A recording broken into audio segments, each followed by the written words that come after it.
दोस्तों, आज मैं आपके सामने राष्ट्रीय शिक्षा नीति जैसे विषय पर चर्चा करूंगा, जिसमें परीक्षा में आने वाले जो प्रश्न होते हैं, इससे बहुत ज़्यादा आते हैं।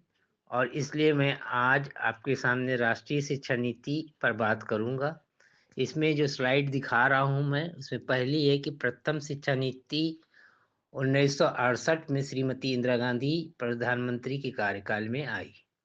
कहने का तात्पर्य यह है कि इसमें अगर प्रश्न बनेगा तो प्रथम शिक्षा नीति कब आई और किसके कार्यकाल में आई, ये दोनों बातें इसमें समाहित है। इसी तरह से दूसरी स्लाइड आपके सामने है। इसमें द्वितीय शिक्षा नीति 1986 प्रधानमंत्री श्री राजीव गांधी के कार्यकाल में आई, और इस पे भी वही प्रश्न बन सकता है कि द्वितीय शिक्षा नीति कब आई और किसके कार्यकाल में आई, और इन दोनों के उत्तर आपको इसमें मिल जाएंगे।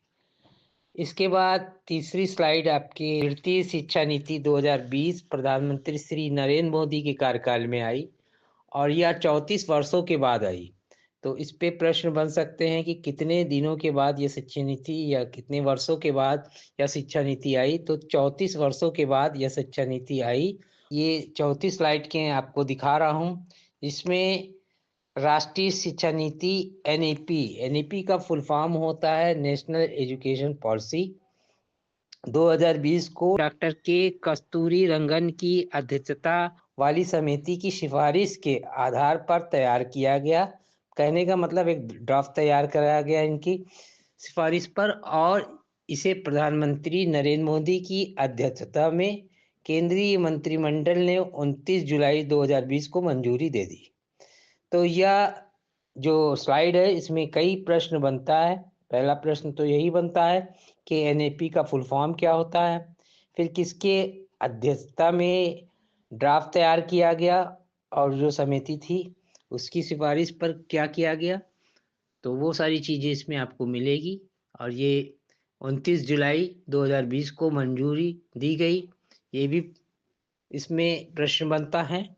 और इस तरह से मैं आगे स्लाइड दिखाने जा रहा हूँ कि राष्ट्रीय शिक्षा नीति 2020 का मुख्य उद्देश्य शिक्षा को समावेशी और लचीला बनाना। ये बहुत ही महत्वपूर्ण बात है। इसमें राष्ट्रीय शिक्षा नीति में ये कहा गया है कि जो शिक्षा व्यवस्था है, इसको समावेशी और लचीली बनाई जाए, जिसमें सभी प्रकार के जितने भी लोग हैं, जितने भी बच्चे हैं, जितने भी शिक्षार्थी हैं, जितने भी छात्र हैं, सब इसमें शिक्षा ग्रहण कर सकें। चाहे वो किसी फिजिकली चैलेंज के बच्चे हों या किसी तरह की समस्या से ग्रसित बच्चे हों, सभी को समावेशी शिक्षा में लाया जाए। आगे नेक्स्ट स्लाइड में बात करी गई कि राष्ट्रीय शिक्षा नीति 2020 में एमएचआरडी द्वारा बुनियादी साक्षरता और संख्यात्मक ज्ञान पर एक राष्ट्रीय मिशन की स्थापना की मांग की गई। ये भी बहुत महत्वपूर्ण है, और इस पे भी कई प्रश्न बन सकते हैं। आगे मैं जो चर्चा करूंगा वो आपके सामने नेक्स्ट स्लाइड है कि राष्ट्रीय शिक्षा नीति 2020 के अंतर्गत मानव संसाधन प्रबंधन मंत्रालय का नाम परिवर्तित कर दिया गया। मतलब एमएचआरडी का नाम चेंज करके शिक्षा मंत्रालय कर दिया गया। इस पर भी यही प्रश्न बन सकता है कि एमएचआरडी का नाम परिवर्तित करके क्या रखा गया। तो क्या है, शिक्षा मंत्रालय कर दिया गया इसको। नेक्स्ट स्लाइड में मैं आपके सामने आता हूं। राष्ट्रीय शिक्षा नीति 2020 के अनुसार वर्तमान में 10+2 की शैक्षिक मॉडल को एक नए शैक्षिक पाठ्यक्रम प्रणाली के आधार पर विभाजित करने की बात कही गई है। वह इस प्रकार है 5+3+3+4। ये इस तरह से इसको किया गया है।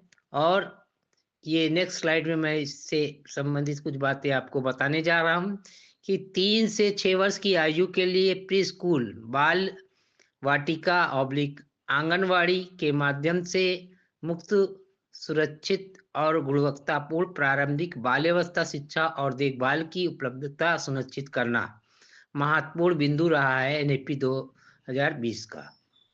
इस पे भी कई प्रश्न बनते हैं, और आप इसको अगर अच्छे से देख लेंगे, समझ लेंगे, तो आप उन प्रश्नों के उत्तर भली भांति दे पाएंगे। नेक्स्ट स्लाइड की तरफ मैं बढ़ता हूं कि प्राथमिक विद्यालय प्रारंभिक आयु सीमा क्या रखी गई है। अर्थात कहने का मतलब है कि स्कूली शिक्षा के लिए जो उम्र रखी गई है उसमें 6 से 8 वर्ष विद्यालय शिक्षा में कक्षा 1 और 2 के लिए रखा गया है। नई शिक्षा नीति का यह नया स्वरूप है। इसमें बच्चा 6 से 8 वर्ष का जब होगा, कक्षा 1 से 2 के बीच की शिक्षा दी जाएगी। आगे नेक्स्ट स्लाइड में मैं आपसे बात करने जा रहा हूँ कि 34 वर्षों के बाद, कहने का मतलब है कि ये जो शिक्षा नीति है ये 34 वर्षों के बाद नई शिक्षा नीति लागू की गई।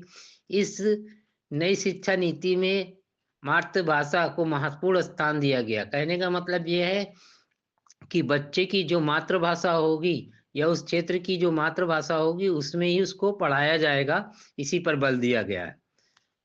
नेक्स्ट स्लाइड में मैं बात करता हूं कि राष्ट्रीय शिक्षा नीति 2020 व्यावसायिक शिक्षा को भी महत्वपूर्ण स्थान दिया गया है।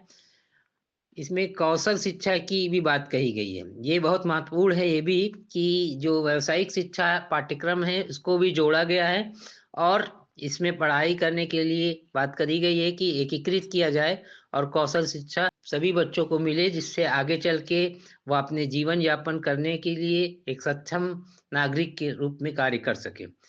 जो स्लाइड मैंने दिखाई राष्ट्रीय शिक्षा नीति पर, ये बहुत ही महत्वपूर्ण है। सभी से कुछ न कुछ प्रश्न बनते हैं और इस प्रश्नों को आप आसानी से कर लेंगे अगर भली भांति इन स्लाइड को आप देखेंगे और समझेंगे, पढ़ेंगे। आप नोट्सबुक पे प्रश्न बना सकते हैं और इससे आपकी बेहतरीन तैयारी होगी और सभी नंबर इस पे आपको मिल सकते हैं। यह वीडियो अगर आपको अच्छा लगा हो तो लाइक करें, सब्सक्राइब करें और अधिक से अधिक लोगों तक शेयर करें, क्योंकि यह वीडियो हमारा आप तक पहुंचे और आप इससे लाभ उठा सकें, प्रतियोगिता परीक्षा में सफल हो सकें।